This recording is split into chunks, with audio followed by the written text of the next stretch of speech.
Sud Radio. Seul contre tous. Kevin Michel. Bonjour à tous, vous êtes sur Sud Radio. Ce matin, dans Seul contre tous, on va parler des crèches de Noël dans les lieux publics. Est-ce une entorse au principe même de la laïcité en France ? C'est en tout cas ce que pensent certains à l'approche des fêtes de fin d'année. Le débat a évidemment toujours fait couler beaucoup d'encre parce qu'il est très passionné. Cette année, il revient sur la table parce que quelques jours après les attentats de Paris, l'association des maires de France et son président, François Baroin, ont recommandé de ne pas en installer. Ils l'ont écrit noir sur blanc dans un guide de bonne conduite laïque. Alors, j'ai un message ce matin à leur faire passer. Pas touche à ma crèche de Noël. Moi, je ne suis pas croyant, je vous le dis clairement, mais qu'on le veuille ou non, cette crèche de Noël, elle fait partie de notre culture. Les héritages de notre passé judéo-chrétien sont partout. Laïque ou pas, on est obligé de le reconnaître parce que c'est un fait. Et si on enlève les crèches de Noël des lieux publics, alors enlevons aussi les étoiles en haut des sapins qui rappellent celles de Bethléem, ainsi que toutes les décorations et les arbres de Noël aussi qui relèvent d'une tradition païenne christianisée au Moyen-Âge. D'accord avec moi pour dire pas touche à nos crèches de Noël, même dans les lieux publics ce matin, pas d'accord. Dans les deux cas, vous connaissez le principe de Seul contre tous. Cette émission, c'est la vôtre, c'est votre débat, il vous appartient. Vous nous appelez pour prendre la parole au 0826 300 300 et pour me dire si vous êtes d'accord avec moi ou pas d'accord. Vous participez également sur sudradio.fr ou encore sur Facebook et Twitter avec le hashtag Sud Radio. Seul Contre tous. Sud Radio. Kevin Michel. Pas touche à ma crèche de Noël, c'est la position que je défends ce matin dans Seul contre tous. L'association des maires de France et son président François Baroin ont tort de considérer que sa présence dans les lieux publics n'est pas bonne pour la laïcité.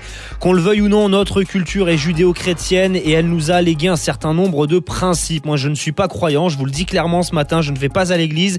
Mais si on retire nos crèches, alors enlevons aussi toutes les décorations, les sapins carrément, puisque cela relève aussi d'une tradition païenne qui a été christianisée au Moyen-Âge. D'accord avec moi, pas d'accord. Dans les deux cas, vous le savez, c'est votre débat, il vous appartient. Vous nous appelez au 0826 300 300 pour prendre la parole, pour nous dire ce que vous en pensez et vous participez sur sudradio.fr pour voter ou pour laisser vos commentaires. On fait un petit point sondage d'ailleurs avec vous, Jean-Marie Bordry. Et pour l'instant, un score stalinien en faveur des crèches de Noël puisque vous êtes 94% à penser qu'elles ont toute leur place dans la mairie. Oui, je crois que je vais pas avoir beaucoup de mérite ce matin. Alors avant d'accueillir nos deux invités, Charles Aramburu, responsable de la commission laïcité de l'Union des familles laïques, et Danielle Simonet, conseillère de Paris et coordinatrice du parti de gauche, on va donner la parole à Jean-Louis qui nous appelle. Bonjour Jean-Louis. Oui, bonjour. Alors, d'accord avec moi ce matin ou pas d'accord, Jean-Louis ? Non, je suis pas d'accord avec vous. Moi, je suis pas plutôt d'accord avec le président des maires de France, François Baroin, qu'il n'y ait pas de crèche dans les mairies. Voilà. Par contre, le sapin, oui, c'est issu c'est païen. Donc ça n'a rien à voir avec la religion. Ah ben si, cher Jean-Louis, justement parce que c'est une tradition païenne et ça s'est christianisé au cours du Moyen-Âge. On va le voir au cours de cette émission et donc on pourrait également enlever, Jean-Louis, à ce moment-là, l'étoile aussi qu'on met en haut du sapin parce que cette étoile, elle représente l'étoile de Bethléem qui est censée montrer le chemin au roi mage, etc., etc. Jean-Louis, est-ce que vous pensez pas qu'on en fait trop sur cette question de laïcité, qu'on agite systématiquement ? Non, mais la laïcité, c'est important. Moi, je trouve que la laïcité, moi, je suis croyant, personnellement. Oui. Et voilà, la laïcité, pour moi, c'est aussi important que ma croyance. Donc, pour vivre ensemble, actuellement, c'est pas la peine d'attiser les choses en rajoutant des problèmes, en mettant des crèches, parce qu'il y en a, il y a des intégristes du côté catholique comme dans tous les côtés. Voilà. Ma foi, Jean-Louis, bien écoutez, merci beaucoup pour votre témoignage, Jean-Louis, qui se range plutôt de mes deux invités ce matin. On va accueillir tout à l'heure Roger, mais avant on va donner la parole à nos deux invités. Charles Aramburu, donc responsable de la commission laïcité de l'Union des familles laïques, et Danielle Simonet, conseillère de Paris et coordinatrice du parti de gauche. Bonjour à tous les deux. Bonjour. bonjour. Bonjour. Alors, Daniel Simonet, je le disais, quelques jours après les attentats de Paris, l'association des maires de France, présidée par François Baroin, a publié un guide de bonne conduite laïque. Alors, on va tout de suite préciser que ça a été préparé pendant plusieurs mois. Hein. Ils l'ont pas fait comme ça à la va-vite en quelques jours. Et donc, l'association des maires de France, préconise de ne pas installer de crèches dans les lieux publics au nom de la laïcité. Quelque part, Daniel Simonet, ça y est, on remet un petit peu d'huile sur le feu, comme l'année dernière, et le débat est relancé. Mais non, ceux qui remettent de l'huile sur le feu, ce sont ceux qui dérogent à la laïcité et mettent ces crèches, parce que jusqu'à présent, les municipalités ne mettent pas de crèches, à part dans les municipalités tenues par l'extrême droite ou la droite extrême. Hein. C'est Robert Ménard à Béziers, c'est Jacques Bompard à Orange, c'est Philippe Gostin et Hervé Mariton qui d'ailleurs ont lancé une pétition à Toulouse, pour protester, qui soutiennent ça. Mais... À Toulouse, Daniel Simonet, par exemple, ou à Bordeaux, il y a toujours eu des crèches vivantes, etc. C'est pourtant pas l'extrême droite qui tient les crèches. C'est inacceptable. Nous fêtons les 110 ans de la loi 1905 de séparation des églises et de l'État. Et cette loi est extrêmement importante, parce que ce qui fonde notre République, c'est la souveraineté du peuple, et le peuple considéré comme un et indivisible. C'est-à-dire qu'on ne différencie pas les citoyens en fonction d'une religion prétendue, réelle ou supposée. Et vous savez, la religion musulmane, par exemple, c'est la deuxième religion de France. Et moi, j'estime être une élue de la République qui représente l'ensemble des citoyens, quelle que soit leur croyance, quel que soit aussi qu'ils soient croyants ou qu'ils soient athées ou agnostiques. Et je les représente en égalité, et je ne les réduis pas à une soi-disant appartenance religieuse. Donc Daniel Simonet, vous êtes pour un menu unique à la cantine, alors, au nom de la laïcité? Mais qu'est-ce que c'est que ce truc-là? Mais écoutez, je sais pas, je vous demande. Vous avez à la cantine, nous avons toujours permis à la cantine de tenir compte des diversités de pratiques alimentaires. D'ailleurs, il faudrait développer beaucoup plus les régimes végétariens, parce qu'on sait aujourd'hui voilà, donc ça c'est la parade. 10 fois trop de viande, et que pour l'intérêt climatique, il faut réduire nos consommations, et qu'on peut avoir un équilibre alimentaire. Non mais Daniel Simonet, moi je vous pose la question. Pas tous les sujets. Ah ben non, attendez, je mélange pas tous les sujets, on est précisément au cœur du sujet. Je vous pose la question, Daniel Simonet, parce que vous le savez autant que moi, la laïcité, elle a aussi beaucoup fait parler d'elle dans les cantines scolaires. Il y a plusieurs communes de l'Oise, de Saône-et-Loire et de l'Essonne notamment, qui ont très longuement parlé de transformer le menu de substitution en un menu unique au nom de la laïcité. Il y a certaines de ces communes qui ont franchi le pas. Et moi, je suis désolé, effectivement, au nom de la religion, alors à ce moment-là, puisque certaines personnes, par exemple, ne mangent pas de porc, si je suis votre raisonnement que je n'approuve pas, eh bien à ce moment-là, il faudra un menu unique à la cantine pour tout le monde, et ce serait parfaitement stupide. De proposer aux gens de manger soit du porc, soit du poisson, soit des légumes. En quoi c'est un problème? En quoi c'est une entrave à la laïcité? Aucunement. Il n'y a aucun souci là-dessus. Donc proposer un menu de substitution, proposer donc un menu sans porc par exemple, eh bien pour vous, c'est pas un problème de laïcité, c'est différent. Bien sûr, c'est pas un problème de laïcité, c'est-à-dire que vous n'avez pas une intrusion du religieux à l'école, parce que vous proposez une diversité alimentaire. Ah d'accord. Ben oui, très exactement. Bien. Alors Charles Arambourou, responsable de la commission laïcité de l'Union des familles laïques. Alors moi je vous le dis, je ne suis pas croyant, j'ai aucun problème avec ça, même si je respecte toutes les religions. Mais j'ai pris ça quelque part, Charles Arambourou, pour une provocation. Même si ce guide de bonne conduite laïque a été préparé pendant plusieurs mois, je le disais, le publier 5 jours après les attentats de Paris, c'est quand même particulièrement malvenu, Charles Arambourou. Écoutez, il faut pas inverser les choses, parce que là, ça fait un petit moment que j'entends que vous tendez à tout de même inverser totalement. La provocation, elle vient de ceux qui ont choisi délibérément, pour des motifs que Daniel Simonet, que je salue d'ailleurs, a rappelé d'installer des crèches à son de trompe dans leur mairie. Et deuxièmement, elle vient, puisque vous avez évoqué le sujet, de ceux qui ont choisi sciemment de retirer les menus sans porc qui existaient dans les cantines scolaires. Et je vais vous dire, dans les deux cas... Et les crèches, elles n'existaient pas? Les crèches, il y en avait pas à la mairie de Béziers. Ouais, donc c'est pas la même laïcité pour tout le monde, en fait, quand je vous entends parler. C'est ça que j'ai un peu de mal à suivre. Non, c'est pas la même laïcité pour tout le monde, c'est pas du tout ça la question. La question est que la crèche n'a absolument rien à faire dans un lieu public, dans un bâtiment public. C'est depuis 1905. Alors, vous avez raison, c'était une anomalie. Alors on va pas reprocher aux laïcs de ne pas avoir contesté ces anomalies, Mais en revanche, ce que l'on peut constater, c'est que M. Ménard à Béziers installe une crèche qui n'a jamais existé, il n'y a aucune tradition, il peut se revendiquer, et proclame également à son trompe qu'il s'agit d'honorer la naissance du Christ. Oui, sauf qu'il n'y a pas de... Oui, mais Charles Aramburu, il n'y a pas des crèches qu'à Béziers, il y en a partout, vous le savez autant que moi.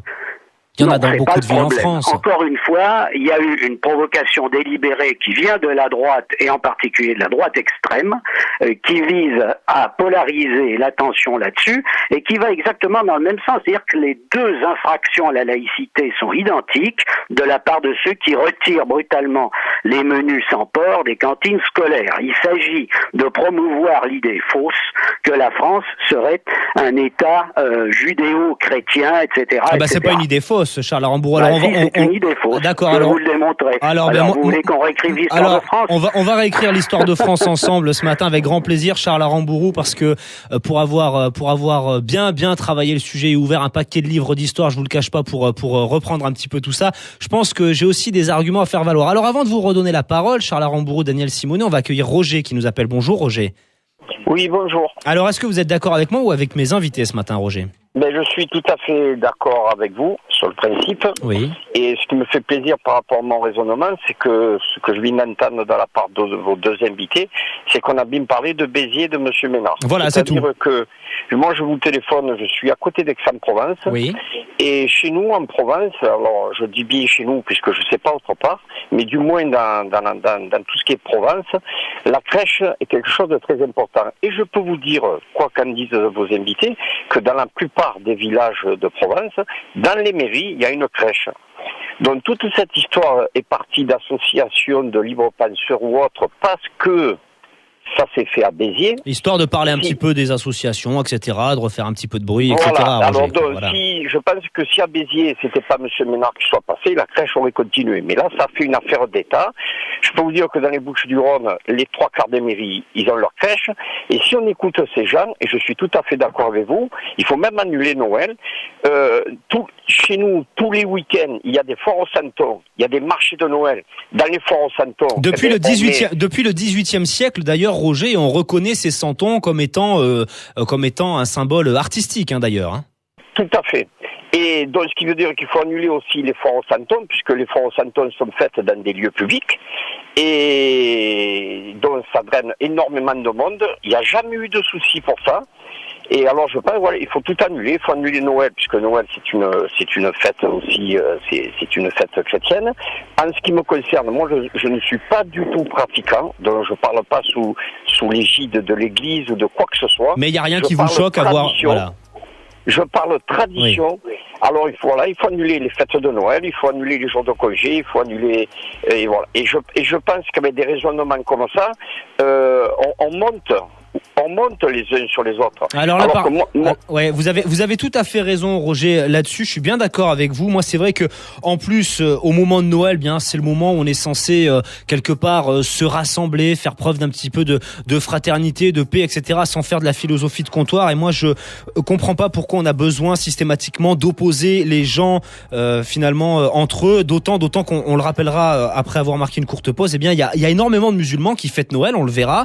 Il y en a plein qui mettent des crèches de Noël et à qui ça ne pose aucun problème. C'est pour ça que j'ai un petit peu l'impression que certaines associations et certains politiques aujourd'hui sont en train de faire du bruit pour pas grand chose. Et vous, qu'en pensez-vous ? Est-ce que vous êtes d'accord avec moi pour dire que les crèches de Noël font partie de notre culture ? Est-ce que vous êtes d'accord avec Roger ou plutôt d'accord avec mes invités ce matin ? Eh bien, vous nous appelez pour nous le dire parce que c'est votre débat qu'il vous appartient. 0826 300 300. On se retrouve dans un instant. Sud Radio. Seul contre tous.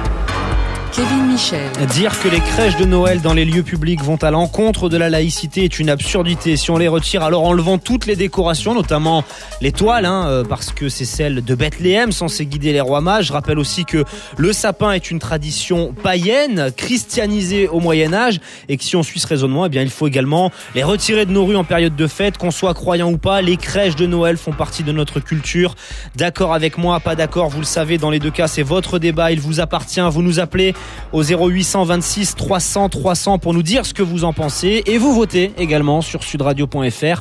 On fait un petit tour avec vous, Jean-Marie, du côté du sondage. Et vous continuez à voter, vous êtes toujours 90% à être d'accord avec Kevin aujourd'hui. Allez, ce matin on est avec Charles Aramburu, responsable de la commission laïcité de l'Union des familles laïques, et Danielle Simonet, conseillère de Paris et coordinatrice du parti de gauche. Danielle Simonet, on a évidemment eu tout un tas de réactions politiques, notamment celle du député Les Républicains de la Manche, Philippe Gosselin, pour qui on est en train de confondre le culturel et le cultuel. Qu'est-ce que vous en pensez, Danielle Simonet ? Et que justement, les crèches sont justement un rite cultuel, et donc c'est pour ça qu'elles n'ont rien à faire dans les lieux publics. Il faut absolument respecter, l'Église chez elle, l'État chez lui, et donc une mairie, ça représente la maison commune de tous les citoyens et citoyennes, et donc dans cette maison commune, le religieux n'a rien à y faire. Quel est donc le rite qui va représenter les musulmans, qui va représenter les juifs et qui va représenter les athées, les agnostiques? Moi, je suis très cohérente. Je suis à la fois contre les crèches de Noël dans les bâtiments publics, et je suis également contre les soirées de Ramadan, comme la mairie de Paris en avait organisé. Je m'y étais également opposée. Mais Danielle Simonet, vous croyez pas qu'on pousse quelque part nos concitoyens dans un cadre hyper privé qui favorise un petit peu en quelque sorte le radicalisme, le fait que ce soit un mot tabou aujourd'hui de parler de religion comme ça et de sans arrêt agiter le drapeau de la laïcité pour tout et n'importe quoi? Mais non, pas du tout. Vous voulez qu'on vous rappelle un petit peu l'histoire de justement de... Allez, rappelez-moi, j'ai deux historiens ce matin. Je vais vous donner par exemple une histoire. Vous savez, en France, pendant l'affaire Dreyfus, vous aviez un journal catholique très intégriste qui était très diffusé et qui se vantait ouvertement d'être antisémite. Il y avait une volonté d'imposer une seule religion. Mais quel rapport, Danielle Simonet? Je vois pas le rapport là. Vous voyez pas le rapport? Non, pas du tout. Il faut justement faire la distinction entre les croyances qui relèvent du domaine privé et ensuite la République, c'est le peuple souverain qui a des débats éclairés et non pas en fonction de vérités révélées, et donc faire la distinction entre les religions qui relèvent de la vie privée, la liberté de croyance, la liberté de conscience est garantie par la loi 1905, et l'ensemble des édifices publics et des institutions de la République où c'est la raison qui domine. Oui. Alors, on a justement Geoffrey qui nous appelle et qui voudrait poser une question. Je vais vous laisser poser la question, Geoffrey. Bonjour. Avant toute chose, peut-être à Charles Aramburu, responsable de la commission laïcité de l'Union des familles laïques. Allez-y, Geoffrey, je vous en prie. Oui, bonjour Monsieur Aramburu. J'aurais une question assez simple qui nous permettra de poursuivre le débat. Est-ce que quelqu'un aurait la définition de la laïcité ? Alors allez-y, Charles Aramburu, je vous laisse.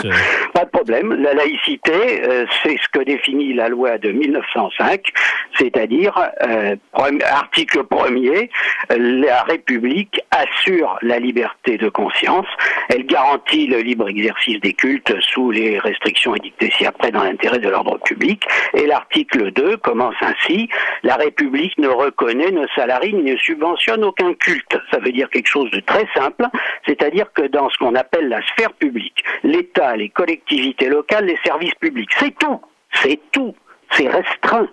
Il n'y a plus d'affichage religieux possible, parce que pour traiter les citoyens à égalité, les usagers à égalité, je suis obligé de neutraliser, si je suis agent public, mes propres convictions. Donc la question n'est pas de savoir si la crèche est ou n'est pas une tradition, bien sûr que c'est une tradition, moi-même je la pratique dans ma famille. Alors voilà, vous êtes tout à fait affranchi. La question n'est pas de savoir si c'est culturel ou pas, la question est de savoir si un emblème religieux a ou n'a pas sa place dans un lieu public comme une mairie. Alors là-dessus, je rappelle quand même que c'est la loi. Article 28, il est interdit à l'avenir, c'est-à-dire depuis 1905, d'élever ou d'apposer aucun signe ou emblème religieux sur les monuments publics ou quelque emplacement public que ce soit, l'exception des édifices de culte, des cimetières, etc. Alors Geoffrey, est-ce que vous voulez peut-être réagir à ce que vient de nous dire Charles Aramburu ? Donc les instituts d'éducation les écoles, etc., ne sont pas forcées d'avoir un quelconque menu de substitution qui serait apparenté à un quelconque culte. Bon, je suis d'accord. Alors, attendez, Charles Rambourou. Les écoles ne sont absolument pas forcées. D'abord, c'est pas les écoles. La cantine est un service public facultatif des communes. Mais les communes ne sont absolument pas forcées de mettre en place un menu de substitution. Alors, permettez-moi un instant, s'il vous plaît. Merci beaucoup, Geoffrey, pour votre témoignage. Geoffrey qui a composé le 0826 300 300. Alors, simplement, Charles Rambourou, moi, évidemment, vous l'aurez compris ce matin, je rejoins un petit peu Geoffrey dans ce qu'il dit. Je vais juste rappeler pour les gens qui nous écoutent, si vous le permettez, avant de vous redonner la parole, Charles Rambourou, que la crèche, donc c'est une mise en scène de la nativité, on est bien d'accord. Elle apparaît donc au haut du Moyen-Âge à peu près. Elle est attestée comme une crèche vivante, à l'instar donc de celle réalisée par François d'Assise dans la nuit de Noël de 1223, ou comme crèche fixe au XIIIe siècle. Mais, et c'est ce que nous disait tout à l'heure l'un de nos auditeurs qui habite en Provence, au XVIIIe siècle, on voit apparaître la crèche provençale qui mêle, certes, on est bien d'accord là-dessus, profane et religieux. Malgré tout, de plus en plus, ces crèches-là érigent progressivement la fabrication de santons au rang d'art populaire. Alors, est-ce qu'on parle, Charles Rambourou, d'art populaire concernant ces crèches avec les santons en Provence, etc., ou est-ce qu'on parle vraiment de religieux ? Mais c'est un art populaire, il n'y a absolument aucune question là-dessus. Par contre, l'exposition, et là je reprends les termes du Conseil d'État et même les termes du tribunal administratif de Béziers qui pour le moment a accepté la crèche, mais c'est en appel. C'est l'exposition le problème. L'exposition dans une mairie, c'est-à-dire dans ce qui est ressorti à la sphère publique d'un symbole religieux n'a pas sa place. Moi je vais vous en trouver des tas d'autres symboles religieux. Et ne mélangez pas, s'il vous plaît, la crèche, qui est, comme vous le rappelez, une mise en scène de la nativité, avec les boules, les sapins, les guirlandes ou les illuminations. C'est exactement la même chose. Ça n'a absolument rien à voir. Bien sûr que si, pardonnez-moi. Non, je suis désolé. Boules, sapins, illumination, ce sont des symboles que l'on appelle polysémiques. Ils ont plusieurs sens possibles. L'étoile, par exemple, c'est caractéristique, c'est un symbole polysémique. Même pour les musulmans, l'étoile n'est pas un symbole unique. Danielle Simonet, conseillère de Paris et coordinatrice du Parti de gauche. Je suis pas du tout d'accord avec ce que vient de nous dire Charles Rambourou, vous l'imaginez. Le sapin de Noël, c'est une tradition, je le disais, païenne, qui s'est christianisée donc dans certaines églises locales d'abord, un petit peu partout en Europe durant le Moyen-Âge, et qui s'est généralisée au début du 19e siècle sous la reine Victoria. En France, ce sont les Alsaciens et les Lorrains qui ont introduit la coutume donc du sapin de Noël, après avoir émigré au moment du rattachement de leur province à l'Allemagne en 1871, d'accord ? Mais cette tradition aussi de décoration du sapin de Noël, qui remonte elle aussi donc au Moyen-Âge, à l'origine, c'est un missionnaire irlandais, Saint Colomban, qui est venu habiter en France vers 600. Il a amené avec lui des religieux dans les Vosges, au sommet d'une montagne, où se trouvait justement un sapin très ancien qui était vénéré par les habitants, et c'est à cette époque-là, Danielle Simonet, pardonnez-moi de refaire un petit peu l'histoire, mais je le rappelle pour les gens qui nous écoutent, c'est à ce moment-là qu'on a commencé à décorer les sapins de Noël. Alors il faut arrêter de me dire que le sapin de Noël, c'est pas un symbole religieux. Si, c'en est un, Danielle Simonet. Eh bien non, je suis désolée de vous contredire, mais le sapin de Noël est une pratique néanmoins païenne, et ça n'est pas un rite religieux. Et donc, vous pouvez demander à l'ensemble des concitoyens et concitoyennes, quand ils voient un sapin de Noël devant leur mairie, ils ne se sentent pas exclus, parce que justement, ça n'est pas un rite religieux. Mais qui se sent exclu ? Qui se sent exclu ? Danielle Simonet, il y a que vous qui sentez exclu. Si vous avez des intervenants et des invités, c'est pour qu'ils puissent s'exprimer. Bien. Alors, lorsque vous mettez en place une crèche, par contre, vous donnez comme signe, en présentant un rite cultuel, qu'il y a donc une religion dominante, reconnue par l'institution, et donc on n'est plus dans la laïcité. Et c'est pour ça que je suis résolument opposée à cela. Danielle Simonet, je me permets juste de vous dire... et la droite extrême qui se battent pour restaurer, justement, ils remettent en cause cette laïcité parce qu'ils n'ont jamais avalé la Révolution française. Et c'est les mêmes. Non, mais je terminerai. Ce sont les mêmes avec Marion Maréchal Le Pen qui, pour les mêmes vérités révélées par le même mépris de la laïcité, veulent remettre en cause l'avortement, veulent supprimer les financements des plannings familiaux. Je vois pas du tout le rapport avec le Front National.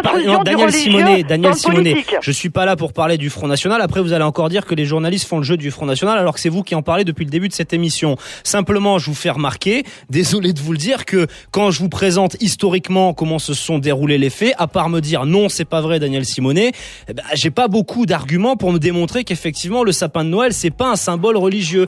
Donc moi, je pars du principe, très honnêtement, et je vous le dis très tranquillement ce matin, que si vous vous opposez à la mise en place... Vous avez lu la Bible, vous avez lu le sapin de Noël dans la Bible. Non mais écoutez, franchement...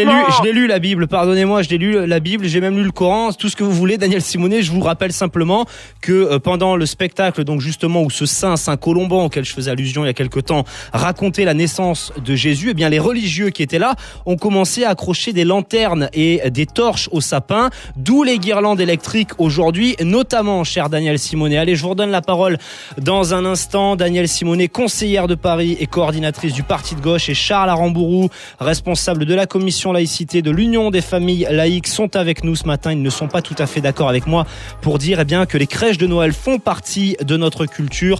Et vous, qu'en pensez-vous? D'accord avec moi, pas d'accord? Dans les deux cas, vous prenez votre téléphone, vous nous appelez 0826 300 300 parce que c'est votre débat. On se retrouve dans un instant. Sud Radio. Seul contre tous. Seul contre tous. Kevin Michel. Les crèches de Noël font partie de notre culture, qu'on le veuille ou non. Moi, je vous le dis très simplement ce matin, je respecte toutes les religions. Je ne suis pas forcément croyant, je ne vais en tout cas pas à l'église, mais ça ne m'a jamais dérangé d'avoir une crèche au moment de Noël dans les lieux publics, notamment dans les mairies. Je ne vois même pas pourquoi on nous parle sans arrêt d'un manquement à la laïcité. Que vous soyez d'accord avec moi ou pas d'accord, vous le savez, dans les deux cas ce matin, c'est votre débat, il vous appartient. Vous nous appelez pour prendre la parole, vous que l'on n'entend jamais. Sud Radio vous donne la parole au 0826 300 300. On est ce matin avec Daniel Simonet, conseillère de Paris et coordinatrice du Parti de gauche, et Charles Arambourou, responsable de la commission laïcité de l'Union des familles laïques. Vous participez également sur sudradio.fr. On fait un petit tour avec vous du côté du sondage, cher Jean-Marie. Et pour l'instant, vous êtes toujours soutenu par 90% des internautes qui votent sur sudradio.fr. Ça baisse un petit peu quand même. Alors Charles Arambourou, c'est vrai que on a l'impression en France qu'il faut quelque part nier cet héritage judéo-chrétien contre lequel vous êtes aujourd'hui, qui est le nôtre quelque part, et qu'on finit par oublier en quelque sorte. Moi, je vous entends dire que non, c'est pas vrai, notre héritage n'est pas chrétien, mais c'est quand même pas de ma faute, c'est pas moi qui ai décidé d'appeler la France, de la prénommer la fille aînée de l'Église quand même. Et vous plaisantez, vous en êtes resté à Louis XIII, vous êtes bien à plaindre. Moi, je vous ai rappelé une loi de la République. La République française, elle n'a aucun contenu religieux. Précisément, Daniel Simonet l'a rappelé, c'est la République de tous les citoyens sans considération de leurs attaches religieuses. Liberté, égalité, fraternité. Liberté, égalité, fraternité. Charles Arambourou. Ça ne sert à rien de discuter, moi je suis d'accord avec vous, c'est une tradition culturelle, il n'y a aucun problème les crèches. Et je voudrais même qu'on foute un peu la paix aux croyants en cessant de les instrumentaliser dans des opérations politiciennes. Les croyants... je suis bien d'accord avec vous. Oui, c'est ma foi, c'est mon attachement culturel, personnel, etc. Je n'ai pas besoin que Monsieur Ménard ou d'autres en fassent un oriflamme qui sert à quoi? C'est une obsession, Robert Ménard, Charles Arambourou. Qui sert à diviser les Français, exactement comme Ménard le même l'avait fait en célébrant une messe aux arènes. Non mais arrêtons de parler, si vous le voulez bien, Charles Arambourou, mais on va pas parler de Robert Ménard pendant une heure, ça ne m'intéresse pas, je vous le dis très honnêtement. Mais Charles Arambourou, permettez-moi juste de vous dire, liberté, égalité, fraternité, cette devise donc de la France, c'est quelque chose qui a été défendu par l'Église depuis très longtemps, bien avant la Révolution française. L'Église a condamné la Révolution française. Non mais liberté, les principes, Charles Arambourou. Jusqu'en 1926. Arrêtez de refaire l'histoire. Mais je ne refais pas l'histoire, Charles Arambourou. S'est opposé de toutes ses forces, du moins le Vatican, parce qu'il y avait quand même de plus en plus de catholiques qui ont pris parti pour la République, peu à peu.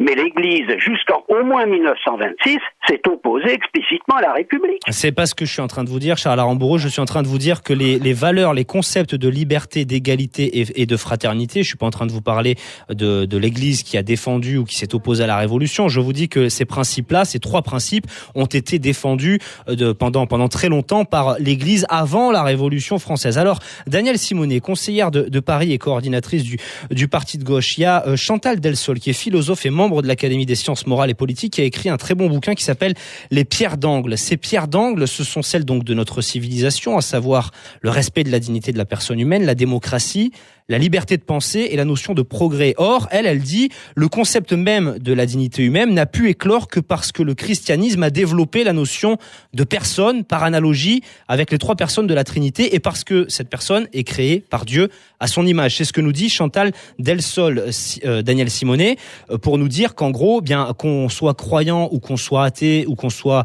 donc musulman, chrétien, peu importe, on ne peut pas nier malgré tout que, eh bien, notre passé en France est quand même judéo-chrétien. Danielle Simonet, qu'en pensez-vous ? Eh bien, moi, je pense que, en fait, quand vous parlez de la République, quand vous parlez donc des institutions de la République et des mairies, parce que c'est de cela dont on parle, eh bien, ce qui fait l'histoire de la République, c'est la Révolution de 1789. Et donc, c'est par la suite l'ensemble des cadres juridiques, et notamment la loi de 1905, qui a justement institué la séparation de l'Église et de l'État, et qui a décrété que ce qui fait commun au peuple, eh bien, c'est sa communauté de destin, avec le respect de l'égalité entre tous les citoyens, quelle que soit leur confession. C'est pour ça que la religion doit rester dans la sphère privée, quelle que soit l'histoire antérieure des territoires qui ont fait par la suite la France. Vous savez, cette notion d'héritage du christianisme que beaucoup veulent absolument imposer, que ce soit à la France, que ce soit à l'Union européenne, puisque nous avions ce débat sur le traité constitutionnel européen qui avait voulu inscrire l'héritage du christianisme. C'est toujours la même bataille. C'est généralement celles et ceux qui aussi encouragent bien souvent un racisme anti-musulman contre l'ensemble de nos concitoyens qui sont de confession musulmane, réelle ou supposée. Il faut absolument, et c'est important parce que c'est une question de paix civile entre nous, distinguer justement le religieux et le laïque, le politique. Et ce qui fait que, eh bien, tous les citoyens, quelles que soient nos croyances, ou qu'on soit athée ou agnostique, eh bien, on peut ensemble débattre et délibérer de l'intérêt général. C'est ça le fondement de la République. C'est qu'on fait peuple uni, quelles que soient nos croyances ou nos convictions spirituelles. Vous parlez, Danielle Simonet, de stigmatisation à nouveau des musulmans, etc. Je rappelle qu'il y a 4 ans, une enquête de l'Institut Solis indiquait qu'en Île-de-France, je parle juste de l'Île-de-France, près d'un musulman sur 2 fêtait Noël. Pour ceux qui sont nés en France, et là je ne parle que de ceux qui sont nés en France, c'était 6 musulmans sur 10. Donc il y a quand même beaucoup de musulmans qui fêtent Noël, vous en conviendrez. Vous avez plein d'athées qui fêtent Noël, bien et sûr, qui ne le font pas forcément avec une crèche, et l'ensemble du rite religieux de Noël n'a rien à faire pour autant dans l'église, dans une mairie. Écoutez, dans l'église, lapsus. Danielle Simonet, parmi donc ces personnes, ces musulmans auxquels je fais référence, 40% donc offrent des cadeaux à leurs enfants, 15 ou 20% font un sapin de Noël. Alors moi je comprends pas pourquoi on a besoin sans arrêt d'opposer les gens, Danielle Simonet. Mais c'est vous qui opposez les gens. En voulant mettre en place un rite religieux, demandez donc à tous les maires qui sont... Écoutez, demandez donc à tous les maires qui sont en train de se battre pour mettre des crèches dans leur municipalité, si elles veulent organiser des soirées du Ramadan. Eh bien, vous allez vous rendre compte que eux ont une laïcité à géométrie variable. Moi, je n'ai pas une laïcité à géométrie variable. Je suis contre les crèches dans les édifices publics. Oui. Je suis contre les soirées du Ramadan. Je suis contre le financement des crèches confessionnelles. Lubavitch. J'ai une laïcité qui est appliquée à tous les niveaux. Alors, juste avant de redonner la parole à Charles Aramburu, je vais donner la parole à Michel qui nous appelle. Bonjour Michel. Oui, bonjour à tous. Alors, est-ce que vous êtes d'accord avec moi ce matin ou plutôt d'accord avec mes invités, Michel, concernant ces crèches de Noël ? Moi, je suis absolument d'accord avec vous. Je ne suis pas croyante. J'habite en milieu rural ou dans une petite commune avec 500 habitants. Et il y a une petite crèche qui est faite très souvent, et pour en avoir participé, par l'amicale laïque. Oui. Voilà, donc ça c'est une première chose. Et l'autre chose, ça s'adresse plutôt à Danielle Simonet. Moi je veux bien entendre que pas de crèche dans les mairies, Par contre, il y a une question que je me pose et que je lui pose, c'est quid du financement par les mairies de toutes ces illuminations à partir du mois de décembre et qui sont là pour fêter Noël et qui pour le coup sont financés par tous les contribuables, qu'ils soient chrétiens, musulmans, athées, et j'en ai marre de ces clivages. On peut pas faire deux poids, deux mesures. On peut pas dire on va financer des illuminations qui coûtent de l'argent sur nos impôts, mais de l'autre côté, jusqu'à crèche, on va pas la donner. Alors c'est une excellente question, Michel. Charles Aramburu, vous me permettrez simplement de laisser répondre peut-être Daniel Simonet en quelques mots et je vous redonne la parole juste après Daniel Simonet par rapport à ce que nous dit Michel. Alors écoutez, vous savez, moi je suis pas une fan des illuminations de Noël de fin d'année parce que je pense triste, qu'il faut, vous êtes il faut triste. réduire, mais pour des raisons écologiques, il faut réduire cette surconsommation énergétique. Mais par ailleurs, ce sont les fêtes de fin d'année, donc ça n'est pas religieux. Tout le monde fête les fêtes de fin d'année. Voilà, c'est aussi. Je viendrai pas passer Noël chez vous, Daniel Simonet. Voilà, donc ça n'est pas. Les décorations, elles ne sont pas religieuses. Voilà, donc encore une fois, j'ai pas je ne trouve pas que la question soit pertinente en termes de lien avec la laïcité. Eh si, malheureusement, elle l'est, Daniel Simonet, parce que comme je vous le dis, Daniel Simonet, comme je vous le disais tout à l'heure, qu'on le veuille ou pas, ces décorations et ces illuminations de Noël, eh bien, initialement, c'était un mythe religieux, c'était une pratique religieuse. Je vous l'ai donné donc tout à l'heure. Entre une crèche qui est directement le rite religieux, voilà. La mise en scène. Daniel Simonet, on va devoir marquer une courte pause.